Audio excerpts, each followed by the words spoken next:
오늘의 주요 뉴스입니다. 정기석 국가감염병 위기대응 자문위원장은 코로나19 겨울철 유행이 정점을 지나지 않았고 앞으로 환자가 늘어날 것이라고 예상했습니다. 이에 따라 중증과 사망 위험이 큰 건강 취약계층의 백신 접종 제고를 위해 범정부 차원의 전방위적 노력이 필요하다고 말했습니다. 일부 지자체의 실내 마스크 의무 해제 주장에 대해서 방역당국은 다시 한번 반대 입장을 분명히 했습니다. 현재 마스크를 착용 의무를 해제할 이유가 없고 무작정 의무 해제 시 감염이 늘고 중환자와 사망자는 늘기 마련이라고 평가했습니다. 겨울철 식중독을 일으키는 노로바이러스가 기승을 부리면서 관련 환자가 일주일 사이 50% 이상 급증했습니다.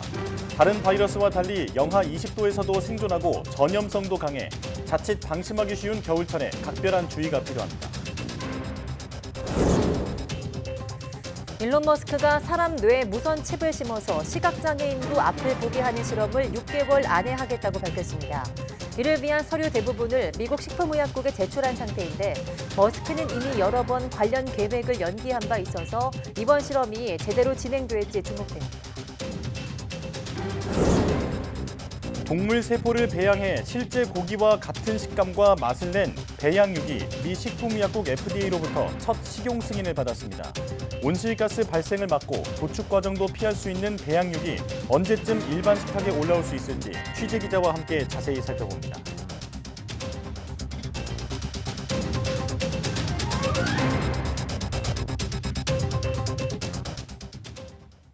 여러분 안녕하십니까? 사이언스 투데이 시작합니다. 정기석 국가감염병 위기대응 자문위원장은 코로나19 겨울철 유행이 정점을 지나지 않았고 정체 국면에 들어섰다고 볼 수 없다며 앞으로 환자가 늘어날 것이라고 예상했습니다. 정 위원장은 정례 브리핑에서 중환자가 증가하는 추세를 봤을 때 환자가 없는 게 아니라 코로나19에 걸려도 검사나 신고를 안 할 뿐이라며 큰 유행의 중간쯤에 와 있을 수 있다고 말했습니다. 그러면서 이제 날씨가 추워지면서 본격적으로 겨울철 바이러스가 유행할 때가 왔다고 진단하고 정점 예측보다는 현재 추세가 언제 꺾여서 환자와 사망자가 감소할지를 관찰해야 한다고 강조했습니다. 코로나19 신규 확진자 규모가 정체하고 있지만 위중증 환자는 계속 늘고 있는 만큼 백신 접종이 그 어느 때보다 중요하다는 조언이 나왔습니다. 정기석 국가감염병 위기대응 자문위원장은 계절적 요인과 시관 경과에 따른 면역 감소로 코로나19 위중증 환자 수 증가세는 여전히 유지되고 있다고 지적했습니다. 이에 따라 중증과 사망 위험이 큰 건강 취약계층의 백신 접종 제고를 위해 정부가 범정부적이고 전방위적으로 노력해야 한다고 당부했습니다. 현재 동절기 개량 백신 대상자 접종률은 60세 이상 22%, 감염 취약시설은 30.1%이며 18세 이상 전체 성인은 8.3%에 그치고 있습니다. 실내 마스크 착용 의무 해제와 관련해 지금 해제할 만한 이유가 없고 벗으면 감염이 늘어날 수 있는 만큼 신중하게 접근해야 한다는 지적이 나왔습니다. 정기석 국가감염병 위기대응 자문위원장은 브리핑에서 일부 지자체에서 실내 마스크 의무를 해제하겠다는 이야기가 나와 걱정된다며 지금 이 시점에 당장 실내 마스크 의무를 해제할 만한 변화가 없어 보인다고 말했습니다.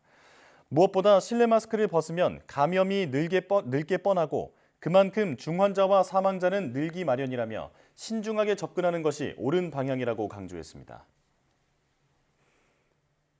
중앙방역대책본부는 원숭이 두창 국내 세 번째 환자 접촉자 감시를 5일 0시를 기해 종료했다고 밝혔습니다.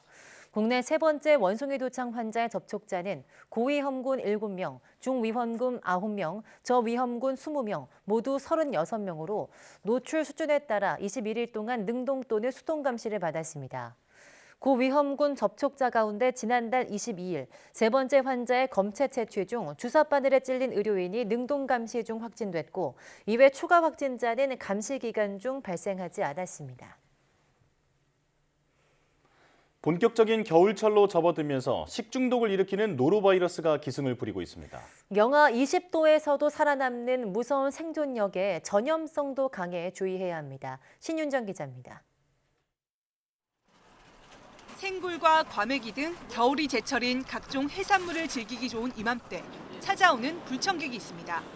바로 급성 장염을 일으키는 노로바이러스입니다. 노로바이러스로 인한 식중독은 12월부터 이듬해 3월까지 몰리는 경향이 매년 반복됩니다. 올겨울 역시 한 주 만에 노로바이러스 장염 환자가 50% 넘게 급증하는 등 날씨가 추워지면서 빠르게 늘고 있는 모습입니다. 다른 바이러스나 세균과 달리 노로바이러스는 영하 20도에서도 생존 가능한데 겨울이라 방심하다가 걸리기 쉬운 겁니다. 날씨가 추워지면서 점점 더 생존력이 강한, 생존하기 쉬운 환경이 된다 보니까 겨울철에 훨씬 더 많이 발생하는 것 같습니다. 충분히 익히면 다 죽는 세균 바이러스니까 익히지 않은 상태에서 먹다 보니까 이제 그렇게 생기는 거. 노로바이러스는 어패류나 해산물뿐 아니라 과일과 채소, 우유, 물 등 각종 오염된 날음식을 먹으면 걸립니다. 또 감염된 사람의 분변이나 구토물, 만진 물건을 통해서도 옮는데 전염성도 매우 강합니다. 1년 평균 발생 건수는 53건 정도로 많진 않지만 한 건당 환자는 19명꼴.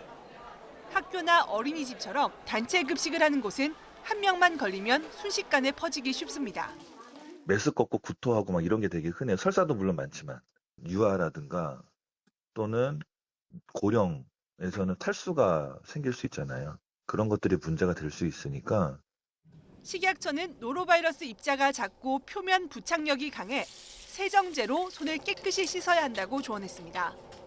또 어패류는 중심 온도 85도씨에서 1분 이상 완전히 익혀서 먹고 식재료는 흐르는 물에 깨끗이 씻어야 겨울철 식중독을 막을 수 있다고 당부했습니다. YTN 신윤정입니다. 국내 20, 30대 젊은 고혈압 환자가 크게 늘고 있어 관리가 시급하다는 분석이 나왔습니다. 중앙대병원 김혜미 교수팀은 건강보험 심사평가원의 보건의료 빅데이터를 분석한 결과 20세에서 39세 중 고혈압으로 진료받은 환자가 5년 사이 29.2% 증가했다고 밝혔습니다. 특히 20대만 보면 같은 기간 고혈압 진료 환자가 44.6%나 늘었습니다. 연구팀은 젊은 층에서 고혈압 환자가 늘어난 가장 큰 요인으로 배달과 외식 위주의 소비 트렌드로 인해서 비만율이 높아지고 있으며 여기에 코로나19와 취업난 등으로 정신적 스트레스가 높아진 점이 영향을 미쳤다고 분석했습니다. 고병원성 조류 인플루엔자 AI는 겨울철 불청객이 된 지 오랜데요. 올겨울에는 일찍 발생하기도 했지만 전파 속도도 빠르고 바이러스도 유난히 강한 것으로 나타나고 있습니다. 철저한 차단 방역에도 벌써 전국적으로 32건이 확진되면서 비상이 걸렸습니다. 김범한 기자입니다. 우리나라의 대표적 오리 사육 단지입니다. 농장 입구는 길이 막혔고 축사는 이미 텅 비었습니다. 모두 9개 동에서 유경 오리 2만여 마리를 기르던 이 농장은 전남에서 7번째로 고병원성 AI 확진 판정이 나왔습니다. 전남에서는 무안과 한평 등 가금 농장 3곳에서 추가로 H5형 AI가 나와 정밀 검사가 진행되고 있습니다. 바람 때문에 낮은 쪽에 다 이렇게 오염이 됐지 않나 싶어요. 바람, 전진 전파. 저도 걸려갖고 역학을 했는데 경로를 못 찾고 저 같은 경우도 방역 준수가 워낙 잘 돼 있어 잘 지켜갖고 그런 게 하나도 걸린 게 없대요. 개별 축사에서 철저하게 차단 방역을 한다고 하는데도 폭절없이 걸리는 실정입니다. 나주와 영암, 모안 경계 지역입니다. 보시는 것처럼 영산강이 흐르고 있는데요. 겨울철이면 철새들이 많이 날아듭니다. 검역당국의 조사 결과 올해 철새 감염률은 예년보다 13%포인트 높은 35%로 나타났습니다.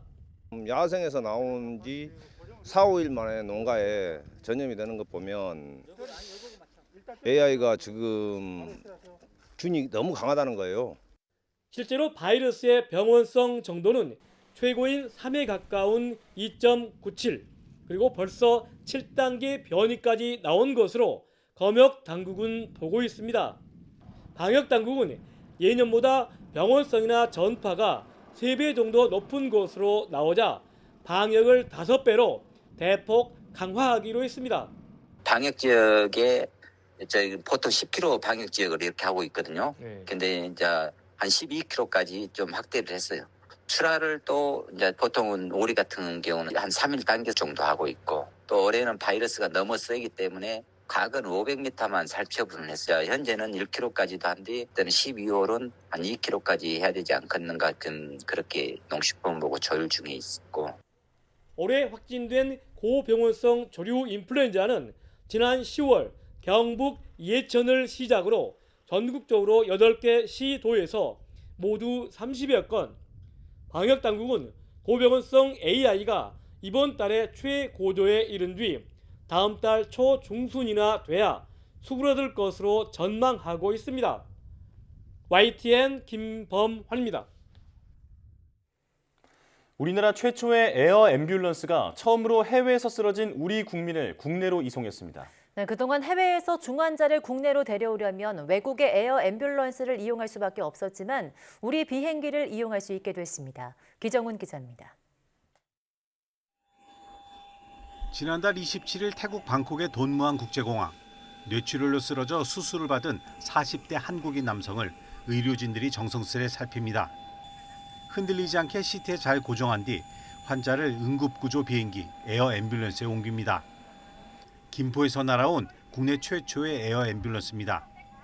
닥터 헬기로 불리는 응급구조 헬기는 국내에 여러 대 있지만 앰뷸런스 비행기는 지난 4월 호주에서 들여온 이 비행기가 유일합니다. 여기에 조종사는 물론 의사와 간호사, 응급구조사까지 모두 한국인. 우리 비행기로 우리 의료진이 우리 국민 환자를 이송한 것은 이번이 처음입니다. 에어 앰뷸런스가 널리 알려진 건 지난 2011년. 소말리아 해적에 납치된 3호 주얼리호의 구출 작전 도중 총상을 입은 석혜균 선장을 국내로 이송한 게 바로 에어 앰뷸런스입니다.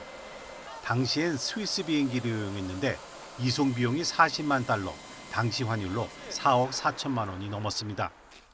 이 에어 앰뷸런스는 환자가 이동한 거리만 비용에 계산하는 게 아니고 이 에어 앰뷸런스가 다시 있던 곳으로 돌아가는 그 거리까지 비용에 책정이 되기 때문에 비용이 상승할 수밖에 없고요. 우리 비행기를 쓰면 왕복 비용만 부담하는 거라 유리하고 우리 의료진이 타는 것도 여러모로 장점입니다. 현재 전 세계에서 운영 중인 에어 앰뷸런스는 모두 155대로 아시아에는 우리나라 포함 22대가 있습니다. 에어 앰뷸런스 국내 운영사는 고가의 이송 비용 부담을 줄일 수 있도록 여행자 보험과 연계한 상품을 준비하고 그동안 관련 규정이 없었던 에어 앰뷸런스 등록을 위해 국토교통부와 협의하고 있습니다. YTN 기정훈입니다.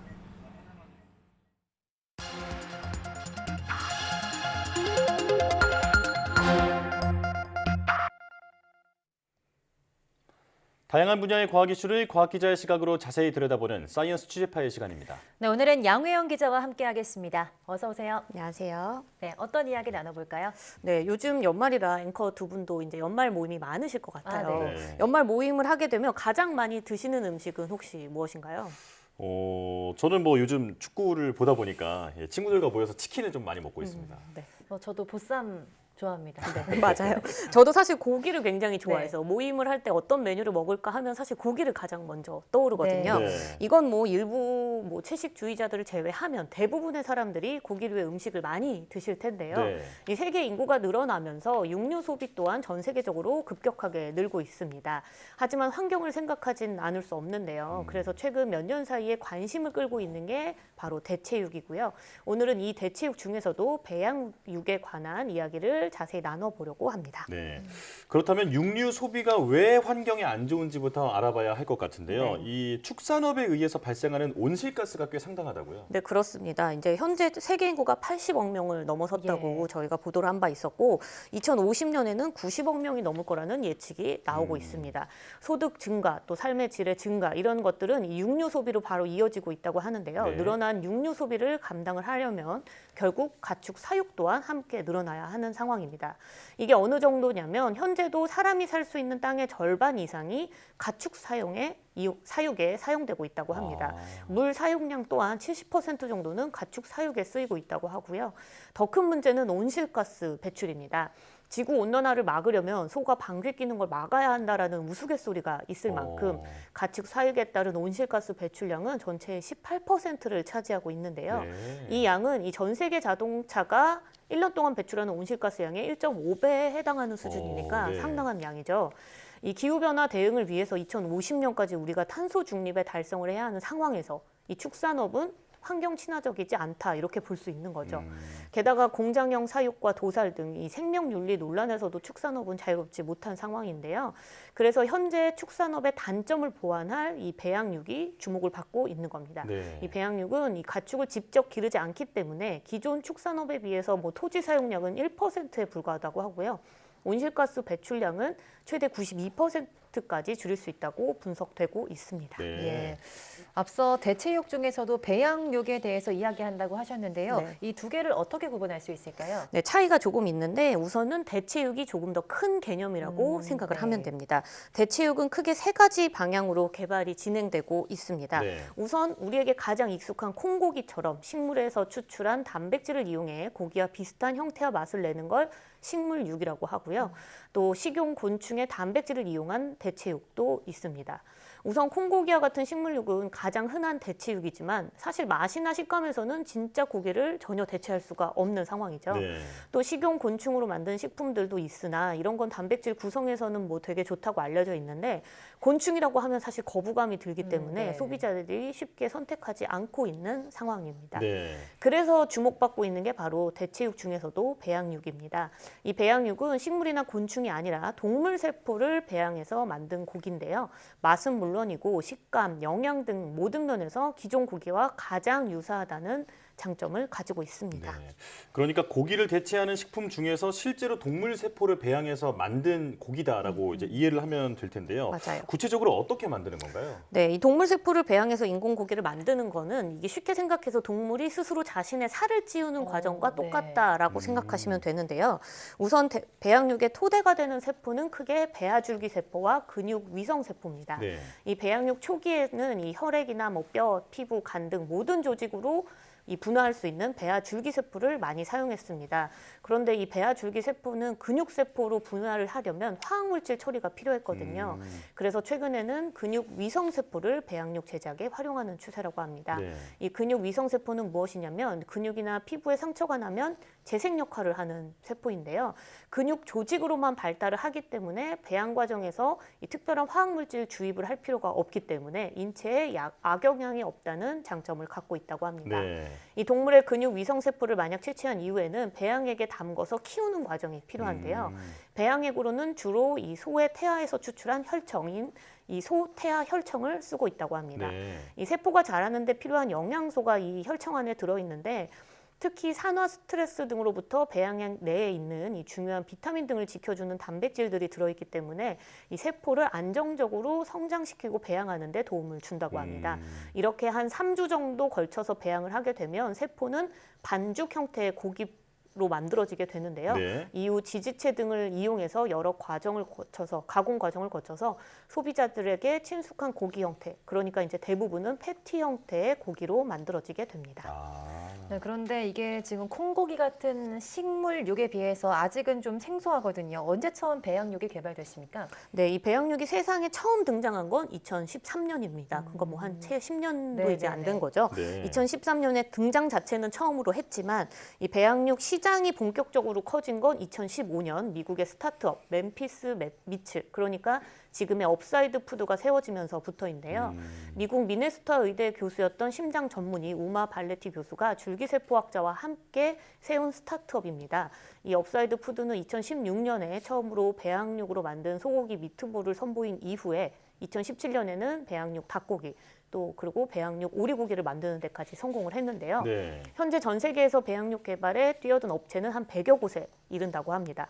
시험 생산 공장을 짓거나 또 완공한 업체는 업사이드 푸드를 포함해서 미국의 이저스트, 또 호주의 보우, 이스라엘의 퓨처미트, 영국의 아이비팜 등 한 10여 곳 정도라고 합니다. 이 업사이드 푸드의 발레티 교수, 대표는요, 현재 배양육 산업은 전기차 산업의 초기 단계와 비슷한 수준에 있다 이렇게 이야기를 하면서 시장 규모가 커지려면 아직은 시간이 좀 더 필요하다고 설명했습니다. 네.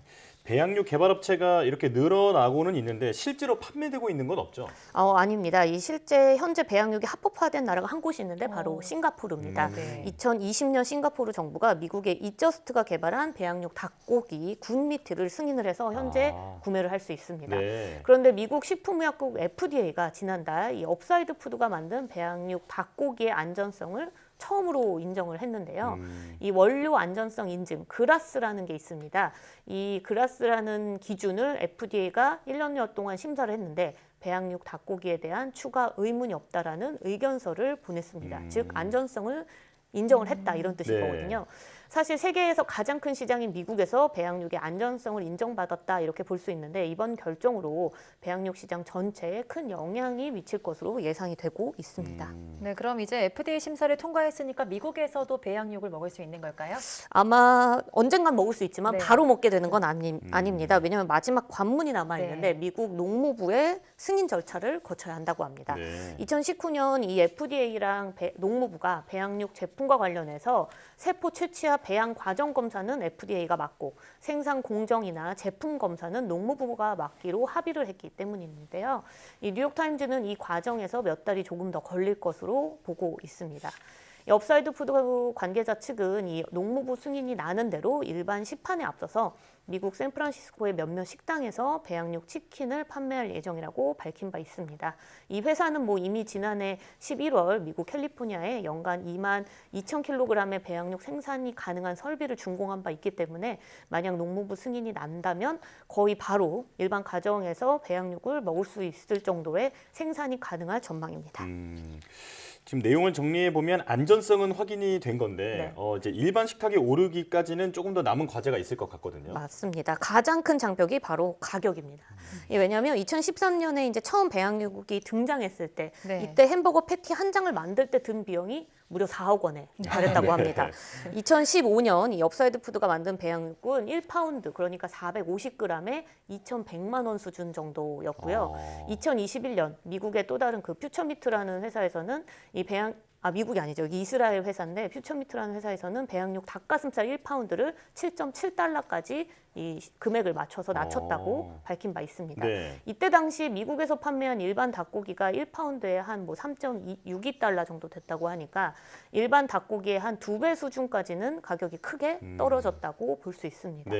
하지만 아직도 가격은 비싸잖아요. 이렇게 비싼 이유는 이 배양액인 소 태아 혈청을 구하기 어렵기 때문이라고 합니다. 전 세계 도축되는 소의 8% 정도만 임신 상태로 키우게 되는데 도축 후에 태아를 꺼내서 거기서 혈청을 추출해야지만 이 소 태아 혈청을 얻을 수가 있거든요. 그래서 생산량이 굉장히 적습니다. 게다가 임신한 소를 도축해야 한다는 윤리적 문제를 피할 수가 없는데요. 이 배양육 자체가 원래는 가축을 도살하지 않고 고기를 얻는 게 목적인데 배양육을 만들기 위해서 결국 임신한 소를 다시 도축해야 한다는 모순에 빠질 수밖에 없는 거죠. 그래서 최근에 많은 기업들이 무혈청 배양액 개발에도 집중을 하고 있는데요. 한국에서도 스타트업 한 곳이 무혈청 배양액 개발에 성공을 해서 이를 이용한 독도새우 배양액국을 만드는 데도 성공을 했습니다. 또 국내 식품업계에서도 대체 배양액 개발에 활발히 집중을 하고 있기 때문에 배양육 시장의 대중화가 세계는 물론 국내에서도 앞당겨질 것으로 기대되고 있습니다. 네, 환경보호에 대한 고민이 이제 식탁까지 이어지고 있는 것 같은데요. 배양육 우리 식탁에서 볼 날이 머지 않은 것 같습니다. 오늘 말씀 잘 들었습니다. 양혜영 기자와 함께했습니다. 고맙습니다.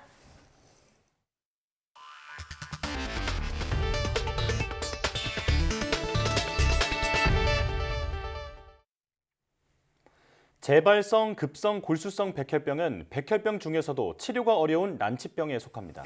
이런 난치병을 치료하기 위해선 전 세계적으로 체내 면역세포를 이용한 치료제 개발이 활발한데요. 면역세포의 일종인 NK세포를 대량으로 만들어내는 기술을 국내 기업이 개발했습니다. 이성규 기자입니다. 우리 몸의 혈액세포에 생기는 암인 백혈병. 국내 백혈병 환자의 절반은 재발성 급성 골수성 백혈병으로 매년 늘어나는 추세입니다.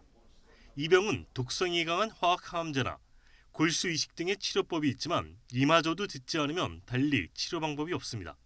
하지만 완치가 안 되시는 분이 훨씬 많고 치료를 마치고서 얼마 안 돼서 1년 안에 재발했다. 이런 경우는 사실은 완치가 안 되는 경우가 더 많고 따라서 효과적인 치료가 별로 없다고 봐야 됩니다. 국내 바이오 기업이 인체 내에 존재하는 면역세포를 이용해 이 난치병의 세포 치료제를 개발했습니다. NK세포, 즉 자연살해세포를 이용한 건데 NK세포는 암세포를 전문적으로 죽이는 킬러세포입니다. 그동안 NK세포는 대량 생산이 어려웠는데 독자 기술로 기존보다 10배 이상 생산하는 데 성공했다고 이 기업은 밝혔습니다. 기존에는 혈액에서 NK세포를 분리해 배양하는 방식이었는데 NK세포가 혈액세포 중 10%만 존재할 만큼 수가 적어 분리 과정에서 손실이 컸습니다. 하지만 이 기업은 NK세포를 분리하지 않고 T세포 등 다른 세포를 분리하는 방법을 이용해 손실을 줄였습니다. 이를 바탕으로 서울 아산병원과 함께 총 4차례의 연구자주도 임상시험을 진행했습니다. 그동안에 저희가 약 140명의 환자를 투여한 결과 재발을 약 절반 정도 감소시키고 그리고 생존율을 2배 이상 증가시키는 좋은 임상 결과를 얻을 수가 있었습니다. NK세포 치료제는 체내 면역세포를 이용한다는 점에서 기존 화학항암제와 같은 독성이 없습니다. 연구진은 내년 상반기 상업용 임상 이상 시작을 목표로 하고 있습니다. 의학계는 급성 림프구성 백혈병의 경우 또 다른 면역세포 치료제인 카티가 이미 상용화돼 치료 효과를 내는 만큼 NK세포 치료제가 급성 골수성 백혈병에서 구원투수가 될 것으로 기대하고 있습니다. YTN 사이언스 이성규입니다. 네이버 웹툰이 시각장애인의 웹툰 감상을 돕는 인공지능 기술을 공개했습니다. 네이버 웹툰은 온라인 세미나를 열고 AI 기술을 활용한 웹툰 대체 텍스트 제공 기술을 공개했습니다. 해당 기술은 웹툰의 말풍선을 인식해 이미지 속 대사를 문자로 바꾸고 이야기 흐름에 따라 대사 순서대로 읽어주는 기술입니다. 네이버 웹툰은 현재 완결됐거나 연재 중인 약 18만 개의 웹툰에 대체 텍스트 기술을 적용해 내년 1월부터 시범 서비스를 시작할 계획입니다. 테슬라의 CEO 일론 머스크가 앞으로 반년 안에 사람 두뇌 안에 무선 침을 심는 실험을 할 수 있을 것으로 내다봤습니다. 시각장애인의 시력을 회복하는 실험 등을 하겠다는 건데요. 관건은 미국 식품의약국의 허가입니다. 한영규 기자입니다. 억만장자 혁신가인 일론 머스크가 사람 뇌에 컴퓨터 칩을 삽입하는 인간 실험을 앞으로 6개월 안에 할 수 있을 것으로 예상했습니다. 최초의 사람 대상 실험을 위해 매우 조심스럽게 준비해 왔으며 필요한 서류 대부분을 미국 식품의약국에 제출했다고 밝혔습니다. We've submitted, I think, most of our paperwork to the FDA, and we think probably in about 6 months we should be able to have our first Neuralink in a human. 일론 머스크는 자신이 설립한 뉴럴링크를 통해 시각장애인의 시력을 회복하는 실험을 하겠다고 밝혔습니다. The visual part of the cortex is still there. So yeah, even if they've never seen before, we're confident that they could see. 또 하나는 스티븐 호킹 박사와 같이 근육을 움직이지 못하는 사람들이 일반인보다 더 빨리 스마트폰을 작동할 수 있도록 하는 실험을 하기로 했습니다. 하지만 이 같은 계획은 예정보다 느리게 진행되고 있습니다. 당초 2020년까지 규제 당국의 승인을 받는 것을 목표로 한다고 했다가 올해 10월 말로 늦췄고 이 기한도 별다른 설명 없이 연기했습니다.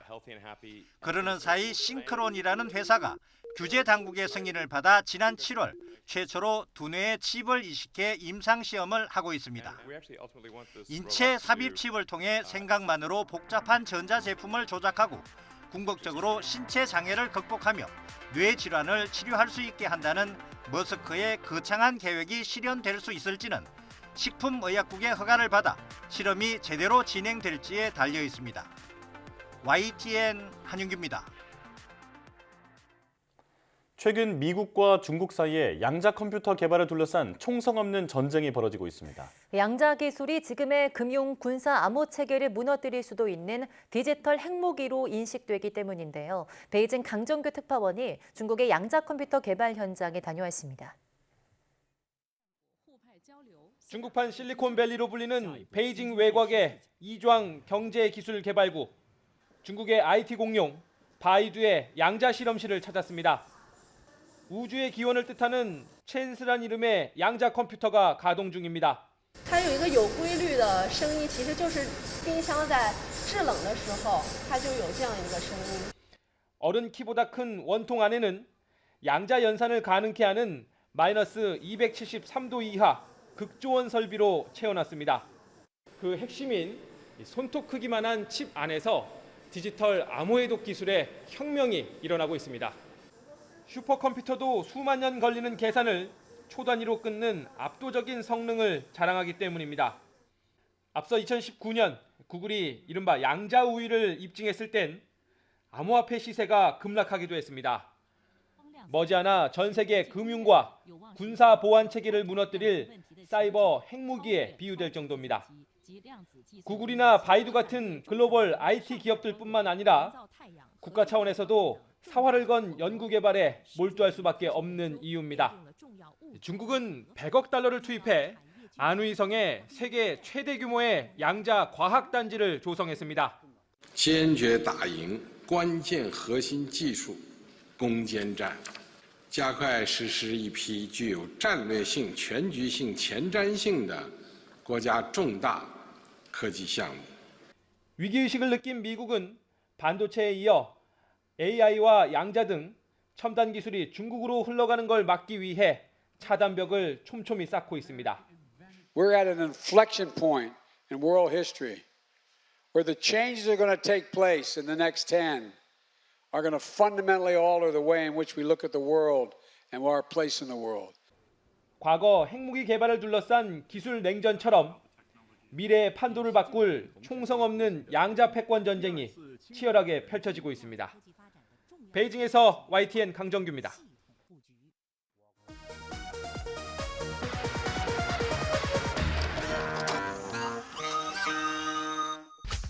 어쩌면 우리가 경제가 어려운데 서로 부담을 줄이고. 엄마가요 요새 뭐를 많이 안 사고요.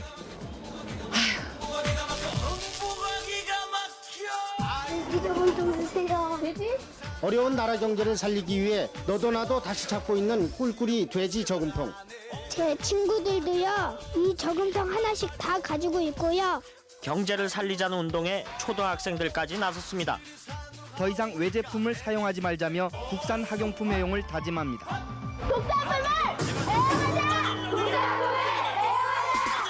낮 12시 점심시간이 되자 사무실 불을 끄고 나가는 모습도. 도시락으로 점심을 해결하는 직장인도 늘고 있습니다. 뜨거운 물도 식당에서 받아다 쓰는 등 물 한 방울도 소중히 아꼈습니다.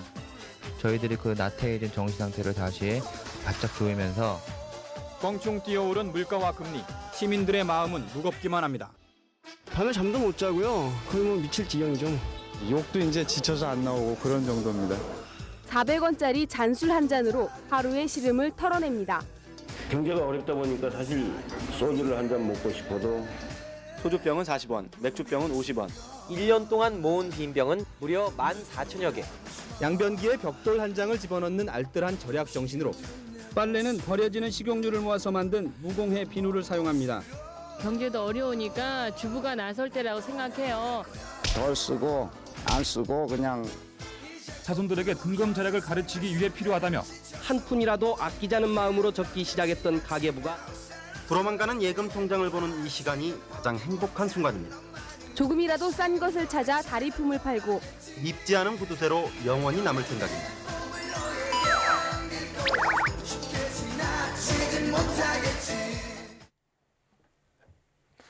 네, 과거 불경기 시절 절약을 실천하던 서민들의 영상을 함께 보셨는데요.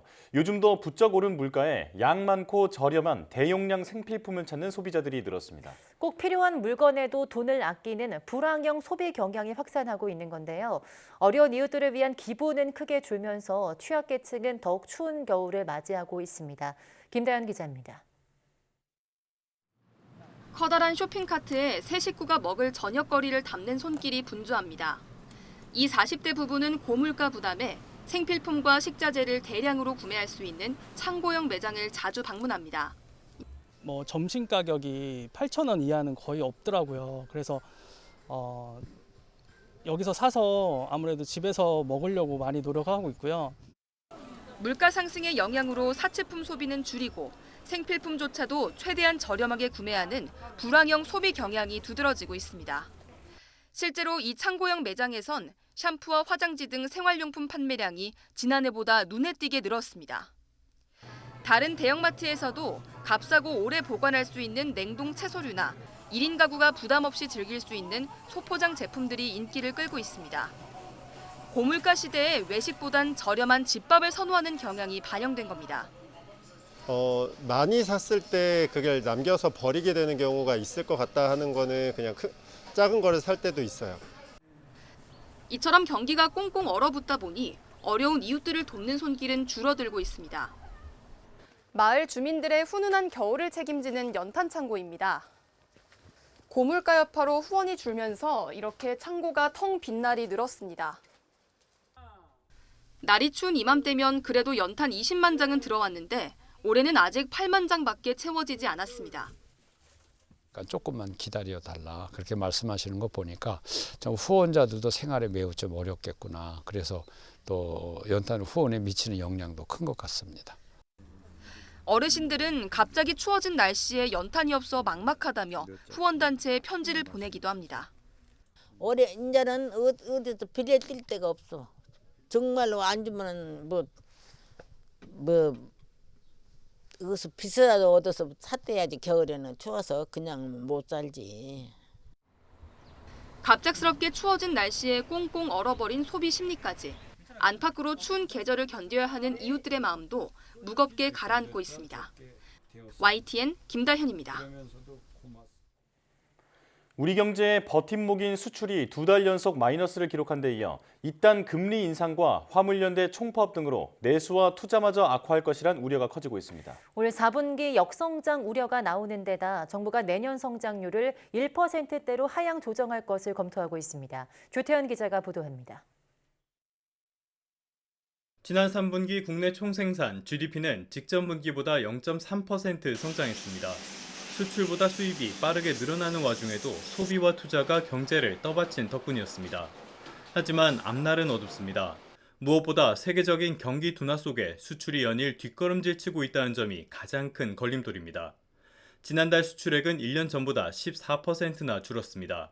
2달 연속 감소세가 이어진 겁니다. 수출 감소세가 이어지고 있습니다. 그래서 금년에도 상당 폭의 무역 적자가 아마 기록이 되지 않을까 이렇게 생각을 합니다. 소비와 투자 역시 앞으로는 쪼그라들 가능성이 큽니다. 기준금리 인상은 금융 비용을 높여 소비와 투자에 부정적인 영향을 미치는데 올해 들어서만 무려 2.25%포인트나 급등했기 때문입니다. 지난 10월 발생한 이태원 참사 역시 소비에 타격을 줄 수 있습니다. 반도체 경기 둔화 얘기도 나오고 있고 또 자본 조달 비용 상승 얘기도 나와가지고 증가세 지정 여부를 지금 현 시점에서 판단하기에는 조금 이르지 않나 이렇게 생각하고 있습니다. 화물연대의 집단 운송 거부도 변수입니다. 산업의 혈관과 같은 역할을 하는 물류에 차질이 생기면 경기에 치명타이기 때문입니다. 우리 그 항만에 수출 화물이 반출입되는 것들이 급속하게 감소하고 있습니다. 이는 우리 기업의 수출 활동이 정상적으로 진행되지 못하고 있다는 의미이고요.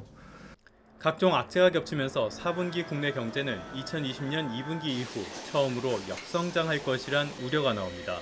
세계 경제는 내년에 더욱 악화할 것으로 보이는데 경제협력개발기구 OECD와 한국은행에 이어 정부 역시 내년도 성장률 전망치를 1%대로 낮춰 제시하는 방안을 유력하게 검토하고 있습니다.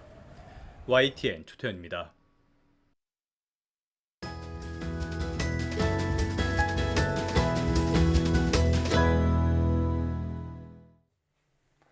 지난 1일은 세계 에이즈의 날이었는데요. 후천성 면역 결핍증, 에이즈는 과거에는 죽음의 병이라 불릴 정도로 두려움의 대상이었지만 이제는 당뇨, 고혈압처럼 치료를 잘 받으면 충분히 관리할 수 있는 만성 질환이 됐다고 합니다. 오늘 내문 보고서에서는 신촌 세브란스 병원 감염내과 최준용 교수와 함께 에이즈의 모든 것에 대해 정리해 보겠습니다. 어서 오세요. 네, 안녕하십니까. 자, 매년 12월 1일이 세계 에이즈의 날인데요. 우선 에이즈의 날, 어떤 의미로 제정된 날인지부터 설명해 주시죠. 세계 에이즈의 날은 1988년 세계보건장관 회의에서 148개국이 모여서 에이즈 예방을 위한 정보 교환, 교육 홍보, 인권 존중을 강조한 런던 선언을 채택하면서 제정됐습니다. 네. 올해로 34주년을 맞았습니다.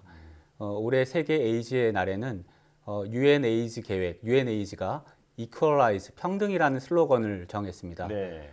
이 슬로건은 에이즈 종식을 가로막는 불평등 문제를 해결하자는 것입니다. UNAIDS의 조사에 따르면 전 세계에서 최근 코로나19 등의 세계적인 위기로 인해서 HIV에 대한 지원이 줄어들고 그 결과 수백만 명의 생명이 위험에 처하고 있는 상황입니다. 뿐만 아니라 HIV 치료, 검사, 예방에 대해서 접근성을 개선해야 되고 HIV 감염인과 주요 소외계층이 직면한 낙인과 배제 문제를 해결하기 위한 정책적인 개선이 필요하다고 말하고 있습니다. 네.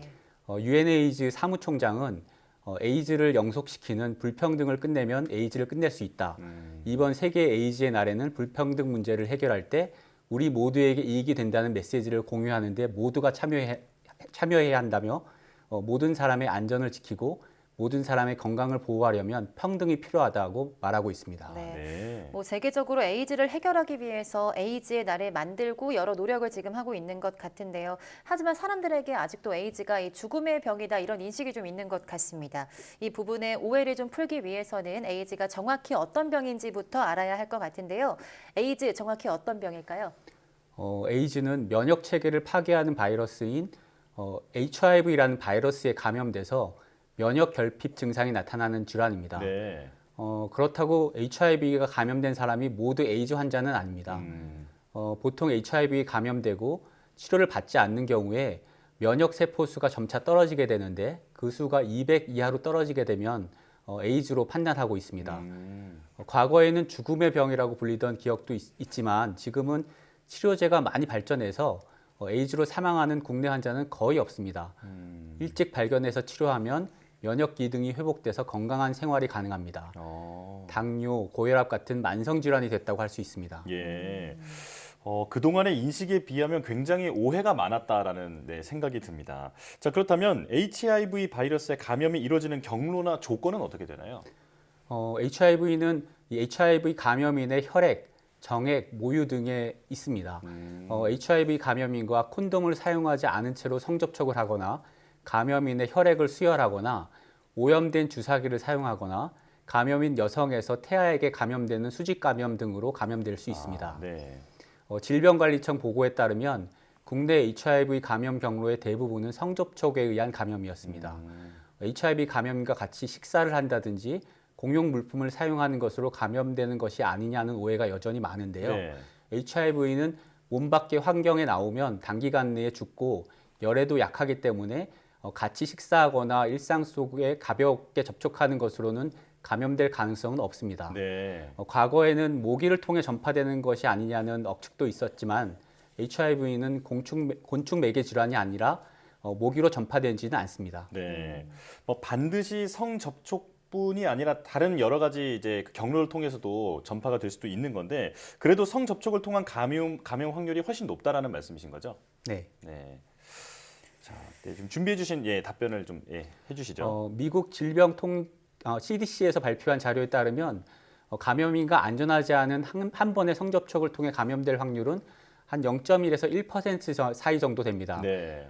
그 외에도 오염된 주사기의 공동 사용을 통해서는 0.5에서 1% 정도 감염되는 걸로 알려져 있고 항레트로바이러스 치료를 받는 경우에는 수직 감염은 약 1% 미만의 감염 가능성으로 낮아지게 됩니다.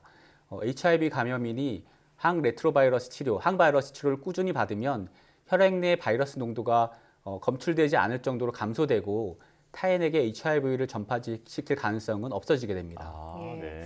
그렇다면 이 HIV 진단 검사를 어떻게 하는지도 좀 궁금하고 자가 진단할 수 있는 방법도 있다고요? HIV 진단 검사 종류는 다양합니다. 체내 HIV 자체를 검출하는 방법도 있고 HIV에 대한 항체를 검출하는 방법이 있습니다. 네. HIV 검사는 모든 병의원이나 보건소에서 가능합니다. 보건소에서 진행하는 친속 검사는 체열 후에 20분이면 결과를 알 수 있어서 간편하고 익명, 무료로 받을 수 있는 검사입니다. 병의원이나 보건소에 비해 비싸지만 인터넷이나 약국에서 성능이 좋은 HIV 구강 점막 자가 진단 키트를 판매하고 있습니다. 감염이 의심되는 경우 의료진에게 진료받고 검사받아 보시는 것을 추천하겠습니다. 네, 보건소에서 검사를 받을 수 있고 또 심지어 자가진단 키트까지 나와 있다는 사실을 아마 모르시는 분들이 더 많았을 것 같습니다. 자, 그렇다면 현재 HIV 바이러스 혹은 에이즈의 치료법은 어떻게 나와 있나요? 항바이러스제를 투약하는 것이 매우 효과적인 치료법입니다. 현재는 하루에 한 알의 약만 복용해도 효과적으로 치료할 수 있습니다. 네. 물론 완치는 되지는 않지만 바이러스를 억제시키고 건강하게 사실 수가 있습니다. 모든 HIV 감염자는 면역 상태에 관계없이 치료를 시작하는 것이 좋습니다. 치료 시기가 빠를수록 예후도 좋고 타인으로의 전염도 막을 수 있습니다. 최근 신속 당일 치료를 강조하고 있습니다. 정기적인 HIV 검사를 통해서 양성 진단을 받는다면 최대한 빨리 치료를 시작하는 것입니다. 치료제 처방 전에 필요한 검사를 받으시고 전문의와 충분히 상의를 통해 적합한 치료제를 선택하시기를 권고합니다. 네, 이제는 뭐 만성 질환처럼 관리만 잘하면 되는 병이 됐다고 하지만 그래도 치료보다 중요한 게 또 예방이 아닐까 싶습니다. HIV 감염을 막기 위해선 어떻게 해야 될까요?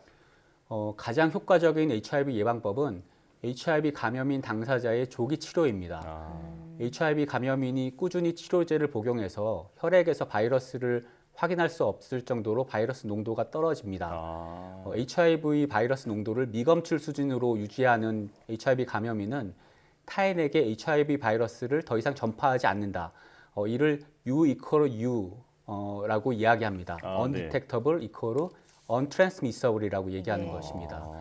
HIV는 감염 직후 치료를 시작하면 예후가 가장 좋습니다.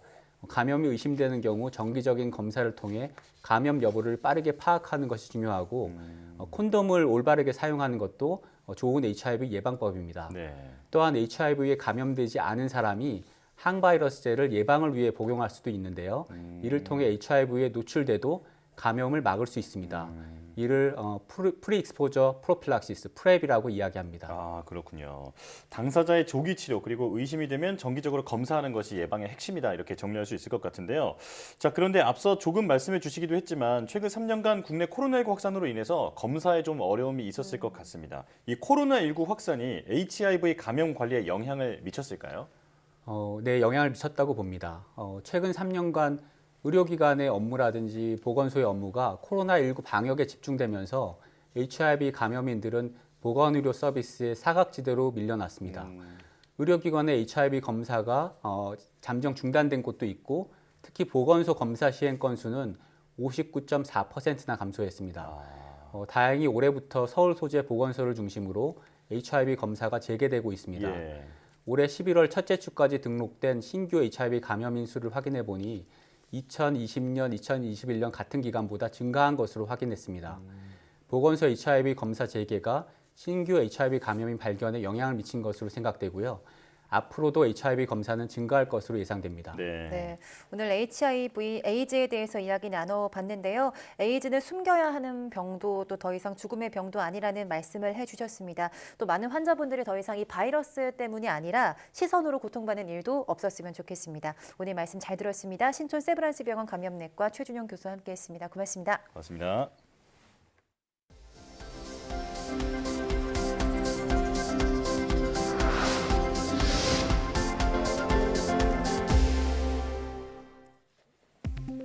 한국인에게 특화된 제2형 당뇨 위험 예측 모델이 개발됐습니다.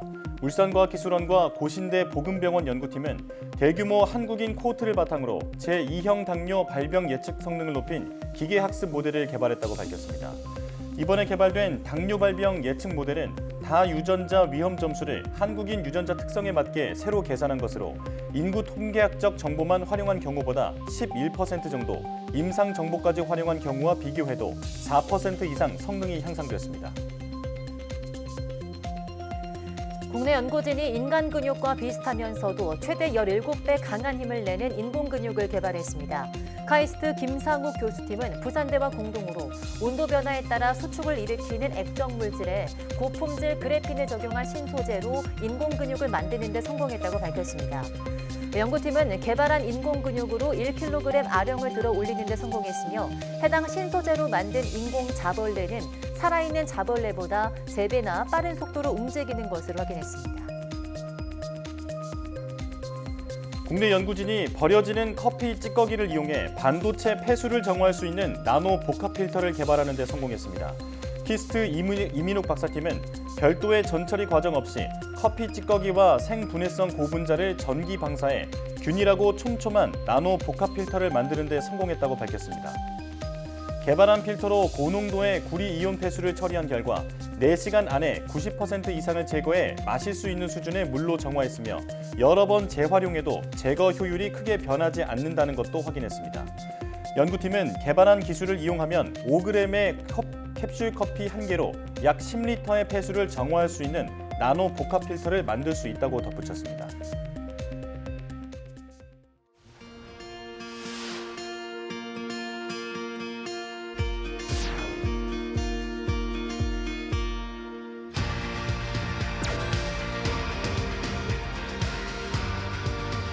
비행체에 수자를 달게 되면 자연에 있는 어떤 환경 오염 같은 것들을 굉장히 정밀하게 측정할 수 있는 플랫폼으로 사용을 할 수가 있습니다.